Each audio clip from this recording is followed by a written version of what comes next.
Marcelo, what time is it? Working? Perfect time to be HR, right? It's a perfect time to be in HR. No other time in our lives can you have the opportunity to change the lives of people and to change the lives of the way the world works. Give me a hallelujah! Hallelujah! Amen! Woo! All right. So thank you for having us. We were very excited to be here. We know Rio is the best city on the planet, right? I was here yesterday for one day. It was the best day of my life. Let me just say, it ended at 2 a.m. on Copacabana Beach. And everything before that was singing for 6 hours. I had no voice today, but now I'm doing good. So it's great to be here. We're here to talk about the new way work is going to get done, but it's not new, it's today, right? So we're talking about unleashing human power to do the extraordinary. And if you don't do anything extraordinary, the extraordinary will not happen. Just that simple. So with that, I'm going to talk about things today in 3 buckets. Bucket 1 is the way we do work today, business as usual. Bucket 2 is we're innovating, and we're going to try to move forward and change. And bucket 3 are the companies that already are doing the future, right? So I spend most of my time in bucket 3. And what I'm going to show you at the beginning of the speech is 3.5 years ago, we put together something called the Future of Work. The analysts that review all the companies in the world said Ernst & Young has the best approach to the future of work. So I'm going to ask you to not be afraid to stand tall in bucket 3 as you do your jobs. So we do think the future of work is the past. Things are changing today. And just to set the stage, this should be very familiar with you. You probably covered this quite a bit in the last 2 days. Things are going on in the business. Organizational forces are impacting how work gets done. Bucket 1, operating models are functional business units. Been around for 100 years. Bucket 2 are functional business units, but you're introducing teams. It's a hybrid approach, teams and functions. And bucket 3 is a holacracy. Companies that are already operating in open work environments, all team-based. New leadership capabilities. I was at a CEO conference last year, top CEOs in the world, and they said they need to forget everything they ever learned about leadership, and you need a clean sheet of paper to lead in a new way. Total new leadership mindsets, being a connector, having cultural awareness, intellectual curiosity, being resilient, being adaptable, having empathy. These are the new leadership characteristics. New skill sets for employees, new cultures, and people want to work for a purpose, meaningful purpose. I think the millennials asked for it, but we all want it, right? They just voiced it. What's interesting, what we have to solve for on the other side is what's impacting the employees, right? And we know we have an aging workforce, and there's a lifetime of learning. The new statistics are your job will change every 2.5 years. We have to learn forever and keep changing and learning. I'm going to focus on number 1, because I also think as you develop your HR strategies, you need to take care of the way the work's going to get done. But there's a question, are you going to take care of your people? And what's your social contract to your people when they come to work? So technology's impact on humans. So I'll ask you, how's technology been impacting you? How many people feel less stressed than ever? How many people are sleeping better than ever? How many people are heavier than before?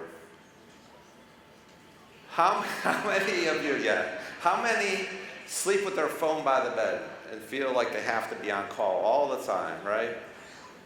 How many people feel techno stress? You're at your computer, you're on the phone, you're texting, and you're doing same time, right? Every possible form of communication. Here's a good one. How many people have more than 5 phone numbers memorized? Yeah, we are evolving right now. So your brain is a muscle. What happens when you do not use a muscle? It turns into atrophy. The part of our brain that has a memory function is atrophying, right? We can't remember. So don't feel bad if you can't remember, because we're changing, right? And empathy, the part of our brain that controls our ability to be empathetic, right, has been declining. There's 67 studies from college kids coming out of university that show an increasing decline in empathy. Now, like a muscle, you can reinvigorate it. But right now, folks are coming to work stressed out more than ever, right? And there's statistics on the millennials, highest suicide rates than any other generation before us. Highest amount of mental disorders, right? The highest amount of debt. They're waiting to get married longer than ever. They're not buying houses, not buying cars, right? So it's having an impact on us. And I think as we go through today, we want to talk about taking care of business for the business, but also taking care of your employees, because somebody has to look out for them. On the business side, so what we have found, and just to share with you, is that whenever you're conducting something new in your company, it might be a new way to interact with customers, it might be doing some kind of technology-enabled customer interface, you might be digitalizing the way your function gets its work done, right? We found that your HR checklist, how can you support the digital transformation in your business, is right here. And number 1 is the one least addressed that's causing the biggest problems for successful digital transformation, is operating models. Because what the digital era is doing is taking a process that's going through multiple functions of your company, that's connecting at the end with a customer, and they're trying to get all that processes digitalized, probably have some data collection, some analytics, some artificial intelligence, and the functions have to work together. So you create a team. So now we have people working in functional, but then they have a foot in teams. Your HR systems, are they built for teams? Probably not. They're built for individuals, but you're supposed to be a good team member. They're at conflict with each other, right? Big issue is operating model. There's no clear answer. I've seen all the way over here, Salesforce, Zappos, holacracies, they're working just only team-based, hire, right? And then we have this dual one. But as you are helping, you should ask about the operating model, and there are all the kinds of things that are changing. Obviously, the workforce model is changing. We're continually trying to get the right capabilities at the right time at the right cost. The kinds of labor around the world is changing, maybe not so much here, but there's a lot of contingent labor showing up. There's robots, there's permanent employees, part-time employees, offshore, onshore. When we do our workforce plan, we have to plan for all of it. So Ernst & Young, we have a lot of robots, right? And my practice has robots. Part of our practice is calculating tax returns for people that travel around the world. And the way we bill you is people that do those tax returns fill out a time report.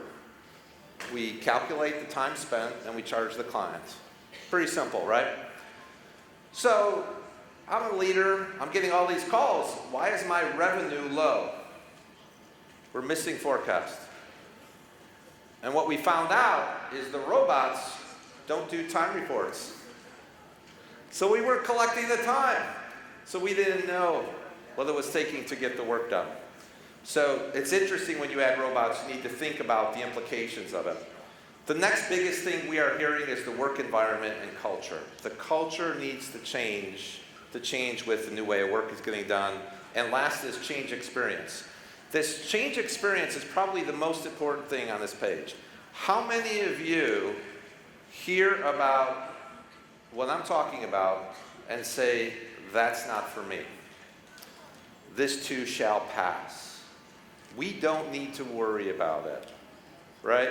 How many of people that are going through this change are sitting there and are resistant to change, right? I think that's the biggest thing that you can work on is that, right? And I think right there up front is immunity to change. And here's what's happening. People used to be the go-to. I knew everything. I was the leader. I was in charge. And now all of a sudden, we're being asked to work on a team, to be equals, to get input from everyone. And they feel very uncomfortable, right? And if you think about it, it's no different than trying to lose weight, right? You try, you want to go, you work out, you eat better, and then you go back. And that's the same thing happening to these people. It's a loop, right?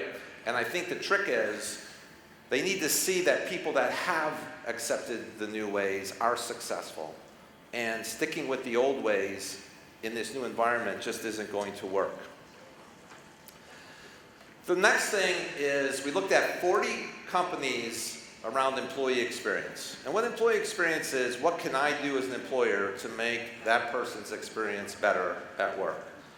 And most people start on the right-hand side, which is environmental. And there, it's really important that folks have a good technology experience. You load up your computer, it works, there's good tech support, not a lot of bureaucracy, right? Environmental, physical work location. Who can tell me what the number one reason is for employee retention today? Why do people stay? We run analytics on a lot of companies. Transportation. People want an easy commute. They want a pleasant commute, a short commute. If you run your data analytics on your long service employees, you're going to find they come from the same neighborhoods. Real interesting findings.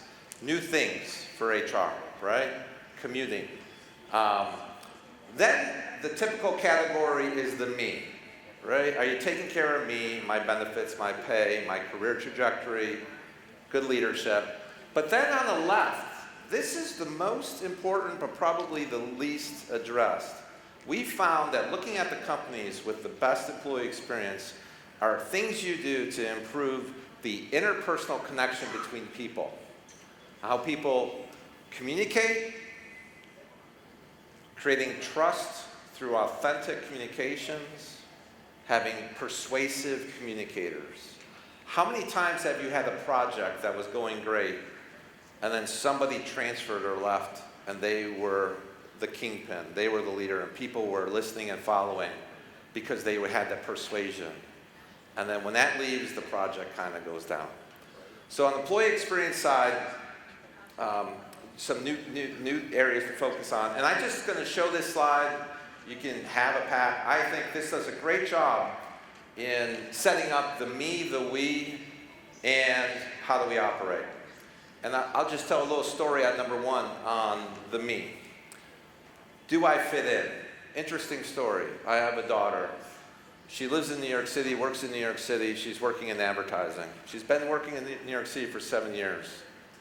She asked for a transfer to Ireland. My wife is beside herself, right? And I was taking a walk with her, and I said, why are you going to Ireland? And she did a rotation there. She spent 3 months, so she had a feel for it. You know what she told me? Because I fit in.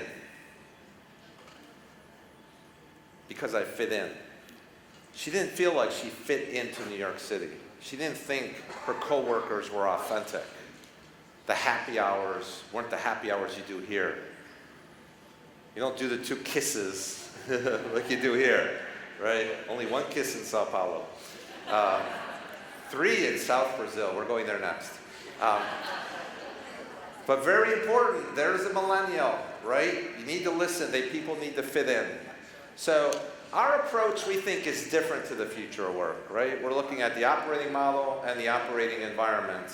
But I think we're at a point where, like, we have 3 more sections to go through. Do you want to ask some questions now, Marcelo? I have a question for you.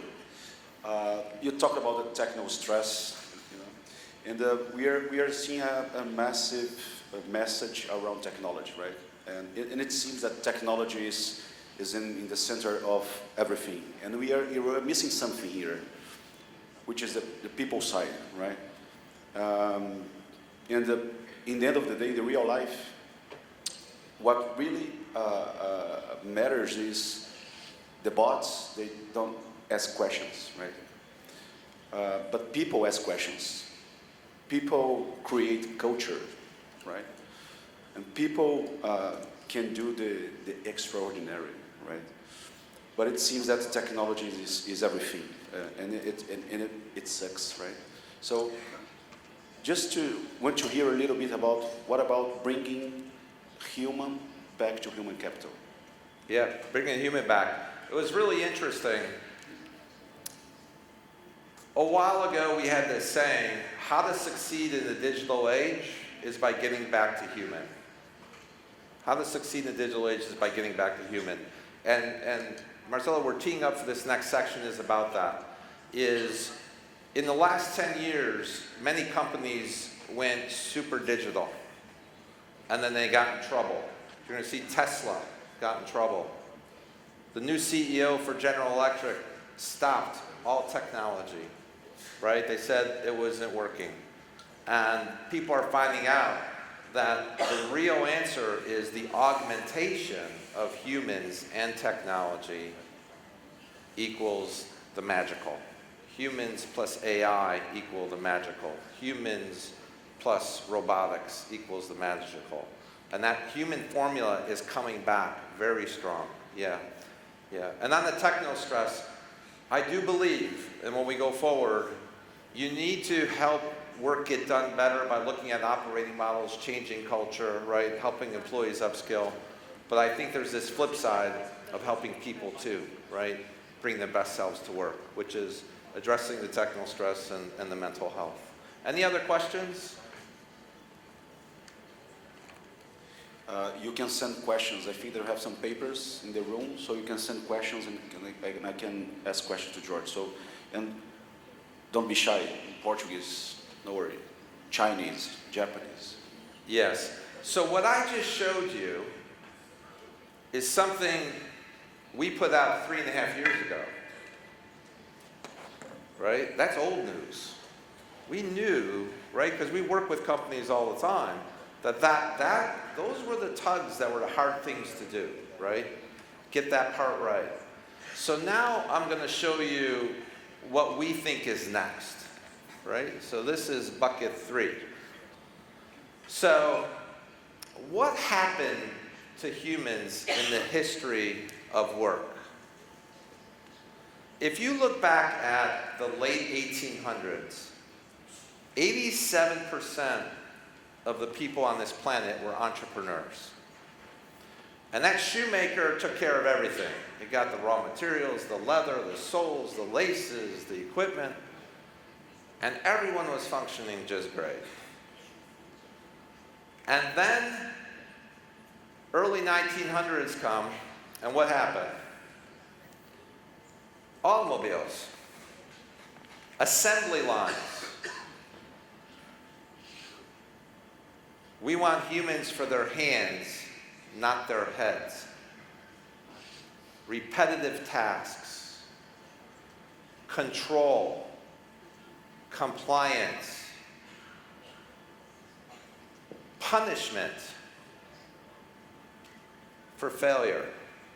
100 years of systems, business structures, and strategies built for this. Right? And what I love about this picture is, look at the guys standing in the back right. They're just watching. Look at the guys on the back left watching. Does this look like collective cooperation? Does this look like anyone is using their imagination? Does it look like there's a serious trust? 100 years of systems we built for this type of work, right? That's why the first 3 slides were built for this. And that's why everything needs to change. Everything needs to change, right? And we saw that the biggest companies are saying excessive automation was a mistake, but they didn't get the human side right in these companies. We talked about General Electric, canceled all digital programs to reassess, not their DNA. Ginny Romney gets it, it's augmentation of humans.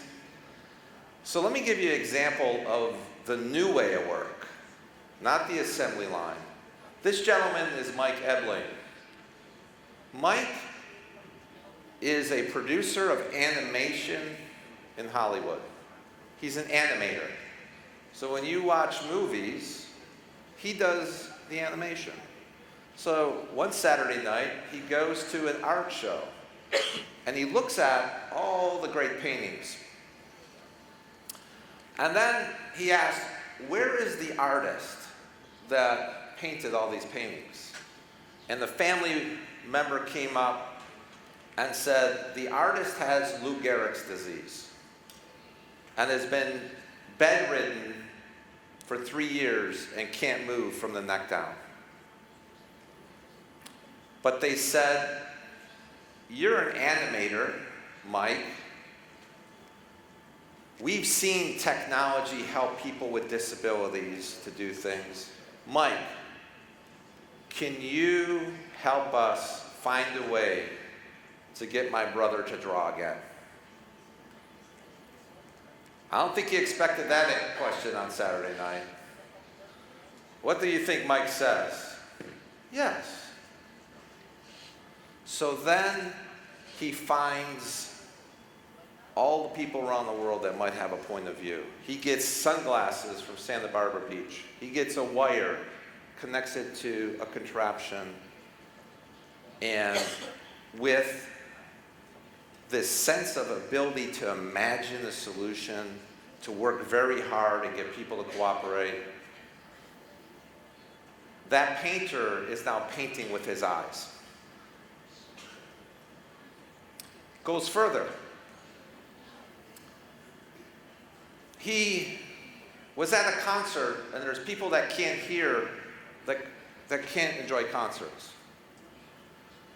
He created a mechanism where he could put things on the skin, and through the vibrations, people that can't hear can listen to music through vibrations on these patches in their skin. And people in concerts, 100 people that can hear and 100 that can't. And now somebody is listening to concerts that can't hear. He created that. Not only did he do that, the introduction of electricity into the body, the part of the brain that causes the synapses, right? It cured people with Parkinson's disease that could only walk on crutches and had seizures, threw everything away, and they can now dance with their wives. That is human capability, right? That's the augmentation of technology with human, right? And that is a sense of using our imagination, working together, right? Having resilience and getting it done. Sounds a lot different than an assembly line, doesn't it? Right? It's a new age, a new time. So with that, we started looking at what is the common elements, the common denominator that allows humans to do the extraordinary. And what we found it's about creating conditions and catalysts that would release from in us the inherent power of people with the augmentation of technology to do the extraordinary. And what we found, it's really interesting. I'll describe the conditions, but the extraordinary, every story we see, it starts with a shock. It starts with a catalyst. You just don't sit there and all of a sudden say, I'm going to do extraordinary, right? And if you're going to try to do something to your company, you have to introduce a shock. You have to introduce a catalyst. His shock was that family member coming to him, right, to ask. And then there's a change in mindset from the old way of going fetal, complaining, pointing fingers, to change the new way of facing adversity with resilience and coming out the other side a better person. So you have a shock. Number two, you have a mindset shift. And then number three, you take action. And then there's some sustaining mechanism. Mike's sustaining mechanism is he's no longer a producer, but he created a company called Not Impossible. And the next thing he did is in Africa, with the internal strife and wars, the young kids are holding onto trees when the bombs are going off and they're losing their arms. And he went down there and found a way to create and develop and assemble in country for $110 new arms. So he has a new mission in life, right? So there's some sustaining. So those are the 4 steps. A shock, change of mindset, take action, and then, so sustaining mechanism. Did a lot of research. What makes us extraordinary? Are we the most superior species on the planet? This is what makes us superior. We are the only species that allows us to have collective cooperation. We have a unique way to communicate that others don't, that can create trust. We are the only species that can think in fiction. And we can choose to have resilience in the face of adversity. So I'm going to ask you to just think of the last problem that came to you at work, right? That escalated to you. Was it due to a lack of collective cooperation? Was it because of somebody acting as me versus we? Was someone putting their interests in front of others, right? This is a big issue under this old system that's built for individuals and not teams, right? We think that these 4 are the baseline table stakes for every company that wants to operate in a new way, that you have to build this into your company. And how do you do that? We have it as humans, but as I showed, when we show up to work, our systems aren't built to allow us to think in the imagination to fail fast, right? We're not built totally. Our operating models are built to have uncooperation, right? We have internal competition. But if you can design interventions for humans, teams, and at the organizational level across these 4 attributes, this is the answer for the new way of work. And with that, those 4 across individuals, teams, and organization, it requires a shift in culture. It involves upskilling your employees to get ready for the next type of labor and continuing to work on the employee experience. And on those 4,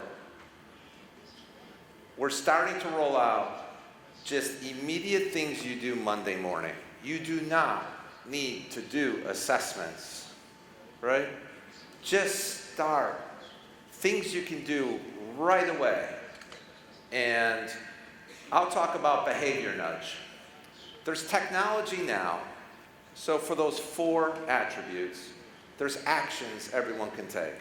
What if Monday, everyone in your company got a text that said at 7 a.m., today we're asking you to do one thing. Express sincere gratitude towards somebody in the company. And what if you had your 30,000 people do that? What if the next week you sent a text that said, today, as you tackle a challenge at work, ask somebody else their opinion that's not in your group for collective cooperation. These nudges ask you to take action, but then they ask you at nighttime, 7 p.m., did you do it? New technology, because we do believe that if you try to get those new behaviors through old HR mechanisms, if you're still trying to do it through performance management, you're still trying to do it through incentive systems that were built for old ways, these new things need new interventions, right? And why not nudge? Instead of putting people in the room and say, we need to cooperate, yeah, right, and they go back and do their job. Now, this nudge technology also can do storytelling. The power of storytelling in HR is the next tool. You know, through technology, you can capture and tell stories, right, of people that have exhibited this behavior, people that are doing the right things, examples of the outcomes, and that is part of what people can see on their phone when they open up, right? And then you can poll people with this, too. So at the beginning of the process, how cooperative do you think our unit is? And then at the end of 90 days, you can say, have I changed or has my team changed? We think HR is also going to be about conversations. When you go back to that slide, we said the employee experience, people want to have a voice. They want to have respect, right? They want their opinion valued. How can you have that conversation, an open and safe conversation, when 2 weeks later someone's going back to this old performance management system and getting a rating in the performance review? Things are at odds, right? So the new way we need to work is we're in transition. We think that storytelling and curation of stories, so you can keep them so people can see them when new people come on board. We're seeing real big things in role clarity. And probably most important is that last one, is priorities that are essential for things to do that matter. We have too much to do at work, right? There's a big movement now around essentialism, doing the few things that matter well. And at work, there's new technology that you can declare every month your priorities. And then you work those priorities through your team. And they show up in your calendar. And as people are trying to make an appointment with you, they can see your priorities. And if your priorities are matching with why they want to meet with you, you're just freeing up some time. And then this technology has artificial intelligence that will look at your calendar and tell you how much work you're doing that's not aligned to your priorities. And then you can see what your team's doing. And I think the biggest thing is the 3 Ds. You can defer non-essential things, you can delegate or delete. But this is very important to unleashing human potential. We have to do fewer things well. We need alignment of what that means. So for our business, it's real easy. 3 priorities: stay connected with our employees, stay connected with our clients, right? And bring integrated solutions to our clients. What does that mean for me versus a staff versus somebody else? And we're all singing to the same hymns. So this kind of gives you an idea of a new way of thinking, of new interventions that HR can use, right? To nudge and change behaviors in the workplace. So, do you want to ask any questions now? Questions? It's a little warm in here. Just a little?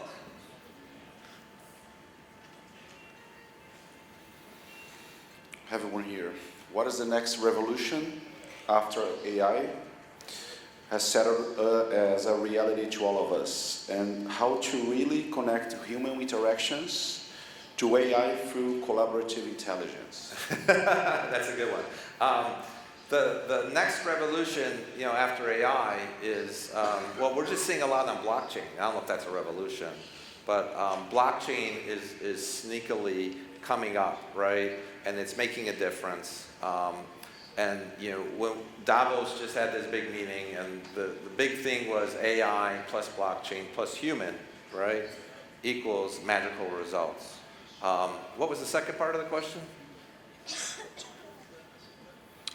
How to connect human interactions to AI through collaborative intelligence. Yes, how to collect human interactions through AI, right?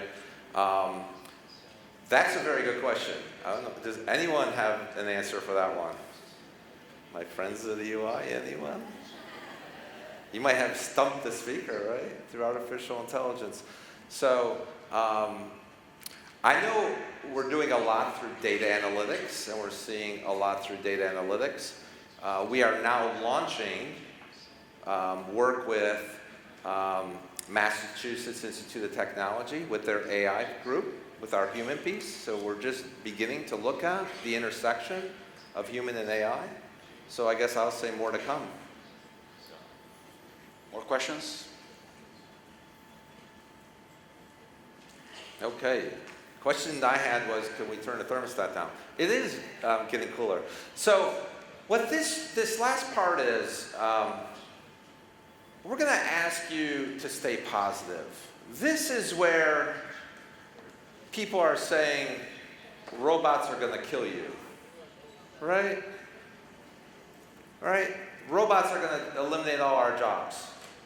This is where people are saying, all you need to do is stay home and just collect a check from the government, and we're going to just pay you to be a consumer, because all the work's going to get done by machines, right? Does anyone believe that? I got a lot of smiles, right? Oh my gosh, right? People use that for propaganda. It's like fake news. Whoever's saying it has an agenda, right? I come from the United States. There's more job openings than there are people to do the work. Right? We have plenty of new jobs. And here's the crazy thing I read today. Everyone talks about the truckers. There's going to be driverless trucks. Poor truckers aren't going to have a job. Well, if there's a driverless truck, do you think the truck's going to be on the road a lot more? Like, a truck driver only drives 8 hours. That truck's going to drive what? 24 hours. Well, don't you think it's going to need maintenance? A lot more maintenance? Like 20 times more mechanics than there are truck drivers? And mechanics pay a hell of a lot better than truck drivers. But there's all these examples like that, right? There is plenty of work. So what we're saying is, don't fall for the fear-mongers, right? I love this. Artificial intelligence may kill us all in 30 years, U.S. News, right? We build the robots. We're not going to build them to kill us, right? Military is creating cyborgs. I'm not too sure there's anything we can do about that. That's underway. That might be a risk. I just want you to be optimistic and be the one in the crowd that doesn't fall for this. What's really interesting, if you follow this, for 6,000 years, we had a wheel. In the last 133 years, we have cars. You guys already have the helicopter taxis, which is really crazy, right? We had cars on the moon, driverless cars. So automation in the last 100 years has been unbelievable, right? In a good way. Even though 75 million jobs may be displaced, right, through automation, there's expectation of 133 million new jobs. But look at the bottom of the page. What's really important, and this is where we put that upskilling bullet point is that reskilling at-risk workers and upskilling for the rest of the workforce, is that your responsibility? And as an employer, what kind of programs do you have in place to identify what's disappearing, where your new skills are going to need, and doing bridges, right, over? And we're working with a large bank who In their IT department and operations department, 73,000 employees around the world, their jobs are dramatically changing. And for each position, they said position 1, 2, 3, what are the skill set changes? What's going to be impacted by automation? And what are the techniques to educate these people to the next job? The CEO is saying, leave no person behind, right?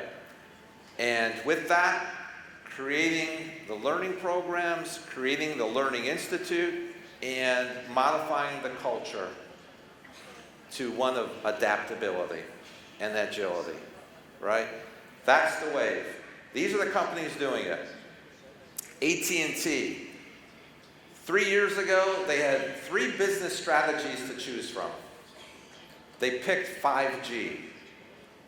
5G, right? That thing with the phones. Do you know what that required from their human resource function? 100,000 people to become digitally enabled. 100,000 new digitally enabled people. Google them, they went on an immense reskilling program, right? 3 years ago. It's way more sophisticated now than what you see what they did. But that's a typical example of what's going on in the workplace. So, as we're winding down, we truly believe that we have what it takes, inherently what it takes, to do the extraordinary as humans. There's this thing called biomimicry. Has anyone heard of biomimicry? Isn't that kind of cool, right? We look at nature like there's a certain shark that doesn't get any barnacles and it doesn't have any issues with its skin. And we found it's due to a certain design of their skin. And then we took that design and put it on the bottom of boats to protect boats from not doing it. We learn from nature. There's crickets that can capture water out of fog, right? All these things, well, what I showed you, those characteristics that made us a superior species, that collective cooperation, building trust through communications, right? Our ability to think in fiction and have resiliency to face adversity, that is inherent in each one of us. And do we put systems in place to suppress it, or do we put systems in place to allow it to flourish? That is mimicking in your companies the exact same thing that we were built to do, and flipping. So, humans are extraordinary with imagination. We are extraordinary with resilience. We are extraordinary with trust through authentic communications. Who is the band? The Queens. Queen gave a performance at this concert at Live Aid, right? And you know Freddie Mercury was dying, had AIDS, came back. They say that this was the best performance in the history of performances, right? Authentic communications. And we're saying all humans are extraordinary. So I want to close with the video. So there's a lot we say about millennials. We say good things and we say some other things, right? So this gentleman here is 26 years old. And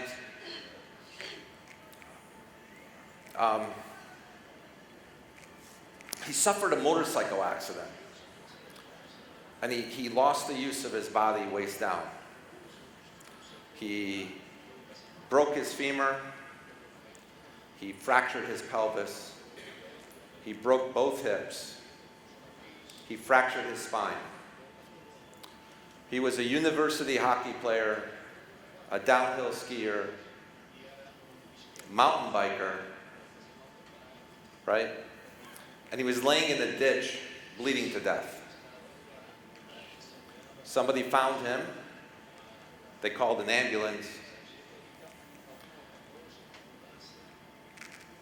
And when you break your hip, the capillaries bleed. He lost 5 pints of blood. 3 surgeries. Day 1 to keep him alive. Day 2 to put rods to fix the femur. Day 3 to put a series of plates and screws. They had to take all his organs out of his body to do the surgery.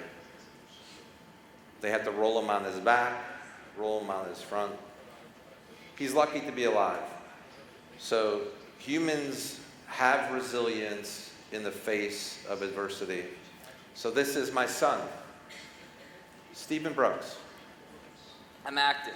I enjoy being outside more than anything else in the world. You get me out in the woods, that's where I belong. So after I recently moved to Nashville from Denver, Colorado, I was riding my motorcycle for the entire day. It was a great day, and after a long day of riding, you get a little tired. So I was starting to head home, and right before you get to my neighborhood, there's a right turn you can make that is a beautiful back road. And a good song came on, and I'm like, you know what, I'm going to take that right turn. And I looked in front of me. I had probably about like a second to make these quick decisions, and I saw a fence. I see a telephone pole there, and I see iron rods. Do I try and lay the bike down? Do I go into the fence? So I decided I'm going to, take this the hard way. I put my head down, tucked into the bike, went right through the fence. Clean break right through the femur. That's the reaction I always get. Just see when I tell my family. Okay, I'm clearly bleeding internally. I'm clearly heavily injured. I need to, 1, keep my heart rate down. 2, I need to contact emergency services. 3, I need to figure out what's exactly wrong with me. So the first thing I do is I call my mom. First thing she says is, why are you calling me? Why aren't you calling 911? Starts getting angry at me, and I go, well, Mom, I'm calling you because I think this is the last call I'm going to be able to make. And she goes, why are you so calm? I'm like, well, if this is the last call I make, I'm glad it's with you. And I looked back at my life, it flashed really quickly, and I go, I'm happy. I don't have any regrets. So I keep on trying to call the police, and I realize it's not getting through. I'm laying in a ditch, it's now dark out, I'm wearing a black leather jacket. So I pull out the flashlight on my phone, I start hitting the SOS Morse code. And then, so finally the ambulance comes. They take me to Vanderbilt. During the whole time, I'm cracking jokes with them. The ambulance driver is like, I don't understand how you're so happy. I said, I'm living the dream. I'm still here. I'm still talking. I'm alive. 2 days later, after having a completely shattered pelvis, they put 3 massive rods that go the whole length of my pelvis in the back, a plate in the front of my pelvis with 8 screws coming out the front. 10 days later, I leave Vanderbilt. I end up going to assisted living center where I'm being told by all these doctors, they said, you're never going to be able to ski the way you ski, the way you used to ski. You're never going to be able to mountain bike the way you used to mountain bike. You're never going to be able to play hockey again. You might not run again. You might always have a limp. As my recovery starts getting more towards the end, we hit about month 3, my doctors are saying, okay, it'll be about 3 weeks until you can go home. And they're like, you haven't even stood up yet. You don't know how it's going to be. I'm like, yeah, well, that's fine. I've always ever done things. I'm going to turn this up to 11, and I'm going to do 1 week. 6 days after I stood up, I was going home. I was doing stairs. I beat all the doctors. I beat everything they even said by more than half, I want to say. And it was just controlling what I could control. That's all I could do at a time point. And that's anytime anything gets crazy. It doesn't matter what you're doing, work, professional, at home, health. You have to control what you can control, because anything else other than that is completely pointless. You're just wasting your own energy. So controlling what I can control, I'm still supposed to be on a cane until August. I'm supposed to have a limp until August. Yesterday, I rode 8 miles on a bike with a 1,000-foot elevation gain twice, and then I also hiked 3 miles with my dog. So all you have to do is really just control what you can, focus on one thing a day that you can better yourself on, and you can break all the odds. It's actually kind of easy. Trust me. All right, thank you.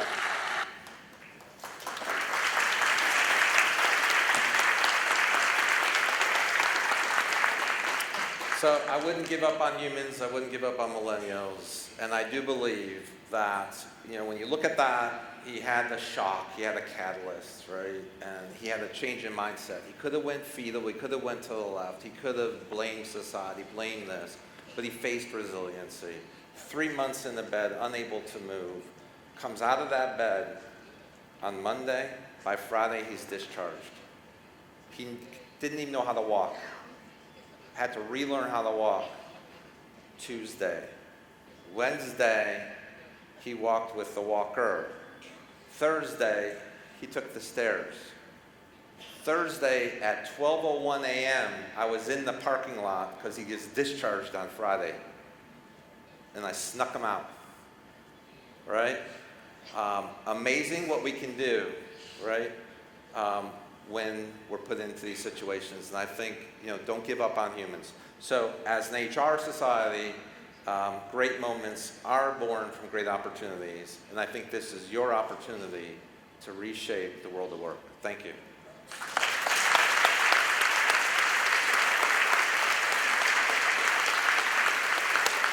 Question? Final questions?